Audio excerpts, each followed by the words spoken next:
से hello everybody, welcome back to our channel EV mechanic and controller वाला। तो guys आज हम आ चुके हैं आप लोगों के लिए कुछ नया वीडियो लेकर।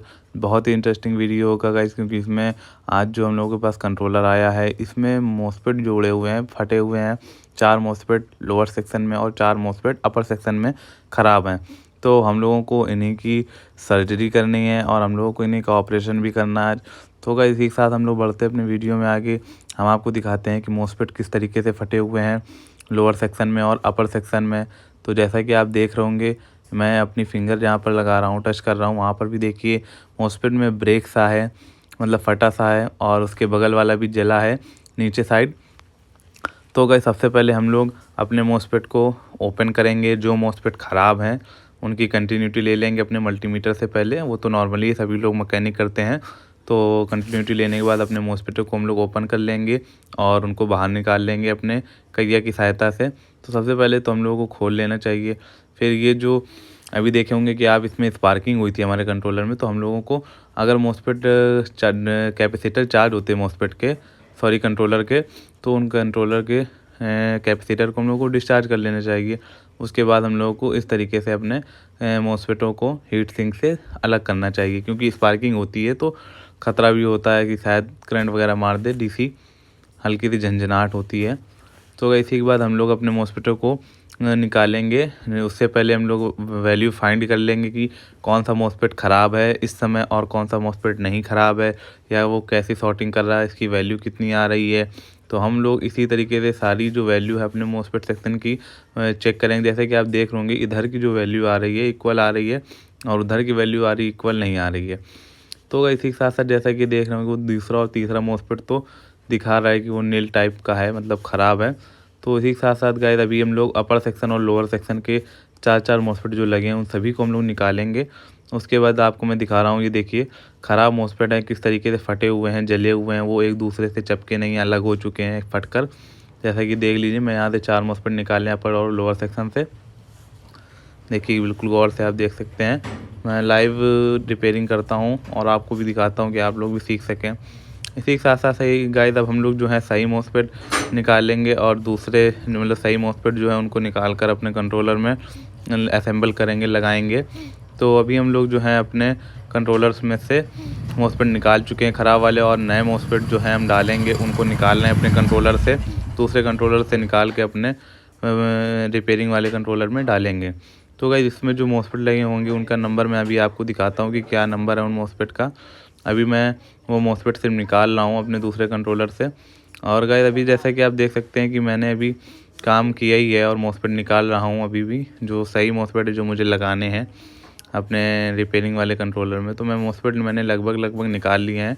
कुछ बच्चे हैं मॉसफेट जिनको और निकालने हैं। तो गाइस देख सकते हैं आप, मैं निकाल रहा हूँ। और ये गाइस देखिए हम लोगों ने बिल्कुल फ्रेश, बिल्कुल 1 नंबर के मॉसफेट जो हैं हम लोगों ने निकाल लिए हैं, जिनका नंबर स्काई सिलिकॉन के मॉसफेट हैं। और अभी गाइस हम लोग जो हैं अपने इन होल्स को, गेट, ड्रेन एंड सोर्स को, जो होल होते हैं गाइस, इन सभी को हम लोग क्लीन करेंगे, क्योंकि गाइस जब तक क्लीन नहीं करेंगे तो हम लोग मॉसफेट नहीं लगा सकते हैं। तो हम लोग सबसे पहले अपने डिशोल्डिंग पंप है ये हमारा, और अपनी कैया की मदद से हम लोग अपने डिशोल्डिंग पंप की सहायता से होल्स को क्लीन कर लेंगे। क्योंकि गाइस प्रॉपर तरीके से होल को क्लीन करना एक बड़ी बात है, क्योंकि बड़ी बात भी नहीं, कोई ख़ास बात नहीं, लेकिन अक्सर क्या होता है कि नए नए में जब इंसान नया नया बंदा होता है तो वो जब होल्स क्लीन करता है तो वो ट्रैक वगैरह उखाड़ देता है। मैं वीडियो फास्ट कर रहा हूँ और मैं बता रहा हूँ आपको। तो होल्स के जो ट्रैक वगैरह हैं वो फट जाते हैं या मतलब अलग हो जाते हैं। तो इसलिए हम लोगों को बहुत ही सावधानी से, ध्यान से हम लोगों को होल्स क्लीन करने चाहिए। ये देखिए गाइस अभी हम लोगों के जितने भी होल्स हैं लगभग क्लीन हो चुके हैं बहुत ही अच्छी तरीके से। और अभी एक ये देख सकते होंगे, ये 3 होल्स अभी बाकी हैं ओपन होने के लिए। तो गाइस हम लोगों ने होल्स को क्लीन कर लिया है सभी, और अभी हम लोगों ने अपने मॉसफेट लगा दिए हैं। अब इन मॉसफेटों को हम लोग टाइट कर देंगे हीट सिंक में। तो गाइस अपने जो मॉसफेट थे स्काई सिलिकॉन के थे, 3052 करके थे नंबर इसका। तो गाइस अभी हम लोग इसको अच्छे से हीट सिंक में टाइट कर देंगे। हीट सिंक में गाइस मॉसफेट को टाइट करने का मतलब ये होता है कि मॉसफेट जब हीट होते हैं तो जो एल्युमिनियम होती है वो ठंडी धातु है, तो उसमें जब हीटिंग होती है तो वो एल्युमिनियम से जब टाइट होती है इसमें कंपाउंड पेस्ट लगा होता है, तो इससे हीटिंग को ये थोड़ा कम कर देता है, जिससे हम लोगों की मॉसफेट ख़राब नहीं होते हैं। और जब ज़्यादा ओवरलोड हो जाती है गाड़ी या ओवरलोड हो जाता है कंट्रोलर, तो उसमें हम लोगों मॉसफेट जो है फट जाते हैं। तो गाइस अभी हम लोग जो है अपने इन मॉसफेटों को सोल्डिंग कर लेंगे। और इस सोल्डिंग करने में भी हम लोगों को ध्यान रखना चाहिए कि जो इन तीनों पिनें होती हैं मॉसफेट की, जो गेट, ड्रेन एंड सोर्स की जो पिनें होती हैं, इन पिनों को हम लोगों को अच्छे से सोल्ड करना चाहिए। क्योंकि अक्सर ये होता है कि मतलब कईया की जो निब होती है वो मोटी हो जाती है, तो जब वो मोटी हो जाती है गाइस, तो उसमें जो बगल वाली पिनें होती है धोखे से उसमें टच हो जाती है, तो उसमें रांगा वगैरह लग जाता है, हम लोगों की नज़र नहीं जाती है। तो हम लोगों की जो सोल्डिंग होती है वो दूसरे पिनों में भी धोखे से हो जाती है। तो हम लोगों को बहुत ही ध्यान से सोल्डिंग भी करनी चाहिए, क्योंकि ये भी एक हमारा अहम हिस्सा है। और अगर सोल्डिंग नहीं ठीक होगी तो ये हम लोगों का वैल्यू 0 0 दिखाएगा, शॉर्टिंग दिखाएगा। तो सर गाइस सबसे पहला काम और आखिरी काम जो होता है पीसीबी को क्लीन कर लेना। क्योंकि जब हम लोग इसमें सोल्डिंग करते हैं तो जो उसमें जो पेस्ट होता है वो जम जाता हुआ कालापन आ जाता है, इस वजह से हम लोगों का पीसीबी गंदा सा दिखाई देता है। तो गाइस इसके बाद अब हम लोग जो है वैल्यू फाइंड करेंगे, मतलब कि जो सही वैल्यू वाले मॉसफेट होंगे या जो भी हम लोगों ने मॉसफेट लगाए हैं प्रेजेंट टाइम पे, तो उन मॉसफेटों को हम लोग देखेंगे कि वो मॉसफेट सही हैं या ख़राब हैं, या उनकी वैल्यू कितनी आ रही है, वह कैसी आ रही है। तो अभी देख रहे होंगे आप कि मैं जो वैल्यू फाइंड कर रहा हूँ, तो गेट और सोर्स के बीच में देखेंगे गाइस, अभी मैं फाइंड कर रहा हूँ। तो गाइस देखिए इधर की तरफ गाइस जो वैल्यू नहीं आ पा रही है, इस वजह से नहीं आ रही है क्योंकि जो हमारे जो कैपेसिटर है ये चार्ज है, इस वजह से हम लोगों की वैल्यू नहीं फाइंड कर पा रहे। तो हम लोगों को अपने कैपेसिटरों को डिस्चार्ज कर लेना चाहिए। तो गाइस इसी के बाद जैसा कि आप देख सकते हैं कि हम लोगों को प्रॉपर तरीके से देखना भी है कि जो मॉसफेट लगाएं वो ठीक है। तो जैसा कि मैं आपको बता दूं कि इसमें जो है मैंने सारे मॉसफेट तो लगा दिए, इधर सेक्शन के भी मैंने मॉसफेट लगा दिए और इस साइड के मॉसफेट भी लगा दिए हैं, लेकिन इसमें प्रॉब्लम गाइस अभी भी आ रही है, ये अभी जो एग्जैक्ट वैल्यू नहीं दे पा रहा गाइस। तो ये जो ट्रांजिस्टर लगा होता है, इधर जो ट्रांजिस्टर हमारे लगे होते हैं, ट्रांजिस्टर को भी चेक कर लेना चाहिए प्रॉपर तरीके से कि जो वैल्यू आ रही है कि नहीं आ रही। तो जो इसमें ट्रांजिस्टर लगे पर वैल्यू तो प्रॉपर आ रही है जैसी आनी चाहिए, लेकिन अभी भी ये स्टार्ट नहीं हो रहा है। तो इस केस में गाइस क्या है कि हमको एक ट्रांजिस्टर जिस पे शक है, तो वो ट्रांजिस्टर ये ख़राब है, तो हम इस ट्रांजिस्टर को चेंज करेंगे क्योंकि हमको लग रहा है कि ट्रांजिस्टर ख़राब है। तो इसलिए गाइस अब हम लोग इसमें जो है ट्रांजिस्टर बदलेंगे।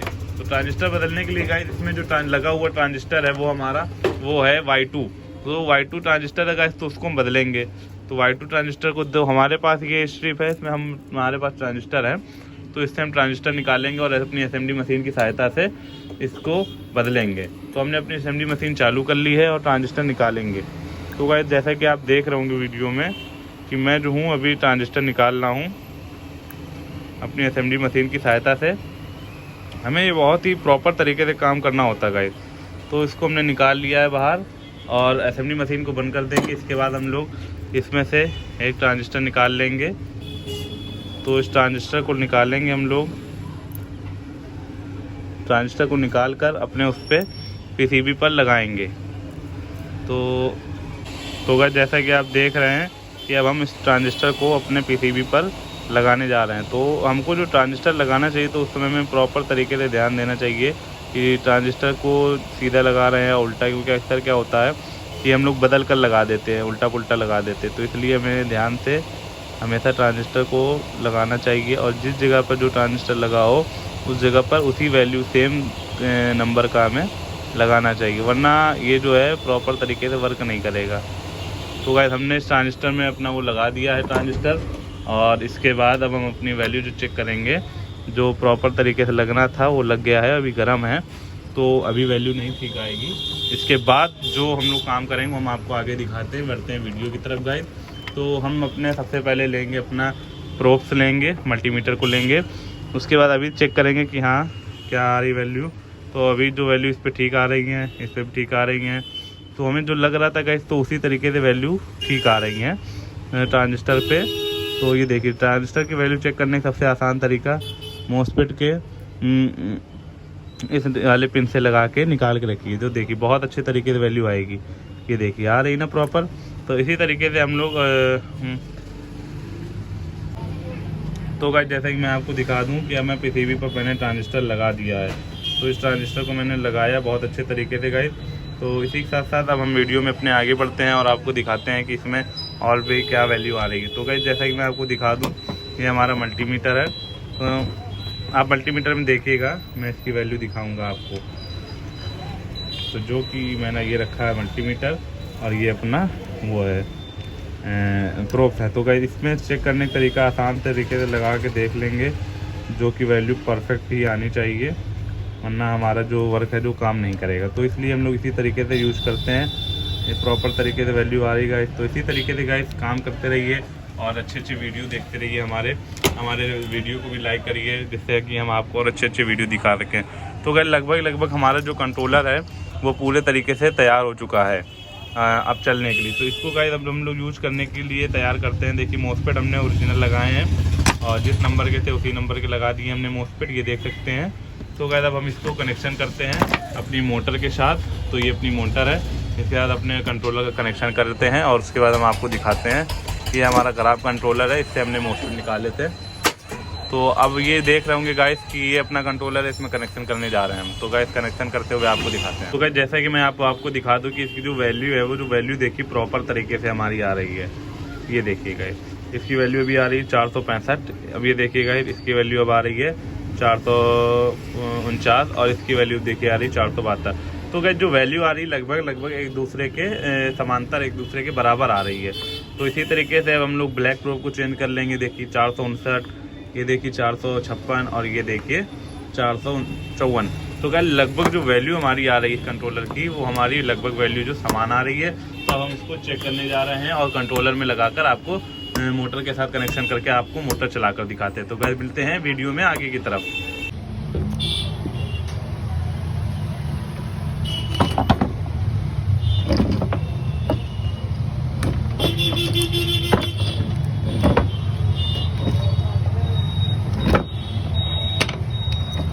तो गाइस इस केस में क्या होता है कि जो मोसपेट जब फटते हैं गाइस, तो मोसपेट फट जाते हैं तो प्रॉपर तरीके से वो कभी कभी वैल्यू ठीक दिखाते हैं और कभी कभी वैल्यू ख़राब दिखाते हैं। जब वैल्यू ख़राब दिखाते हैं तो हम लोग जज कर लेते हैं कि हाँ ये तो मान लो मोसपेट ख़राब, लेकिन अगर ऐसे जैसे दिखाएगा तो ऐसे आप जज नहीं कर सकते हैं कि इसकी वैल्यू क्या आ रही है और क्या नहीं आ रही है। तो इसलिए हमने जैसे मान लीजिए हम लोगों ने मोसपेट चेंज करें, तो उसके बाद हम लोगों को पूरे कंट्रोलर में अच्छे से देखना चाहिए कि और भी इसके अलावा क्या कमी है, 14 वोल्ट बन रहे हैं, 5 वोल्ट बन रहे हैं कि नहीं बन रहे हैं। क्योंकि इतना बड़ा काम करेंगे जब आप, उसके बाद आपको लगेगा कि मान लीजिए अगर काम नहीं पूरा हुआ तो आपको लगेगा कि मेरी मेहनत तो ख़राब हो गई। इसलिए हमेशा 14 वोल्ट और 5 वोल्ट को भी चेक कर लेना चाहिए, जिससे कि हमारा कंट्रोलर में और भी कोई अगर काम है तो उसको हम लोग जान सकें और समय पे पूरा कर दे सकें। तो गाइस जैसा कि आप देख सकते हैं हमारी मोटर के और कंट्रोलर के पूरे कनेक्शन हो गए हैं। मैंने पूरे कनेक्शन कर दिए हैं। ये हमारा सेंसर के कनेक्शन है, ये मेरा एक्सीलेटर का कनेक्शन है, और ये हमारे मोटर के मोटे वायरों के कनेक्शन है। ये मेरा न्यूट्रल है, और ये हमारा प्लस 48 वोल्ट है, और ये हमारा कंट्रोलर का 48 वोल्ट वायर है, जो कि हमसे हमारे मोटर के कनेक्शन है। तो गाइस जैसा कि आप लोग देख रहे होंगे हमारे हाथ में हमारा एक्सीलेटर, और ये देखिए हमारी मोटर प्रॉपर तरीके से वर्क कर रही है, देख सकते हैं गाइस। तो ये हमारी जो मोटर है ये अभी चल रही है फ्रंट साइड में, देखिएगा ये फ्रंट साइड में मूव कर रही है। तो अब जो इसको हम लोग करेंगे रिवर्स में मूव कराने के लिए हम लोग इसको यहाँ पर अपने उसमें चिमटी लगाकर इसको रिवर्स में बैक कराएंगे। अभी दिखाते हैं आप। तो गाइस अभी तक देखा आपने कि मोटर फ्रंट में चल रही थी, अब हम इसको बैक में चलाएंगे। जैसा कि देखिएगा अभी ये हमारी जो मोटर है इसको मैं बैक में चला रहा हूँ। तो गाइस आप लोगों को कैसा लगा वीडियो? अगर वीडियो अच्छा लगा होगा तो आप हमारे वीडियो को लाइक कर सकते हैं और चैनल को सब्सक्राइब कर सकते हैं। इसी तरीके से और भी अच्छी वीडियो पाने के लिए आप बेल नोटिफिकेशन को ज़रूर दबा लें। तो गाइस अगर आपको कोई भी फॉल्ट ना समझ में आए तो आप हमसे कमेंट सेक्शन में पूछ सकते हैं। जय हिंद।